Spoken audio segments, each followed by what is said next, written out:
Pa te kuni Bogom velikim i tvojim carem čestitim i kako ti oče grobnice, ej pusti mene sina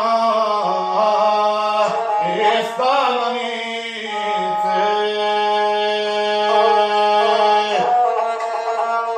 Posebno te molim povojnika i staroga carskoga ratnika, slušaj što te punika Lorkinja, nemoj mene pogubiti sina.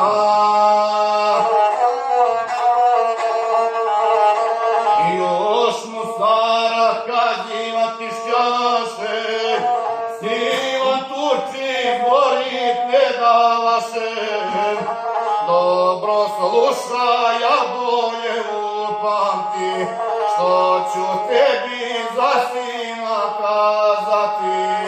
Ako misliš da ti pusti sina, dovedi mi sa Golije Milu tvoju snaku Dilbera Nađeniju, da je ljubim na moga Čardaka, na sramotu, a Vojvodića Sanka.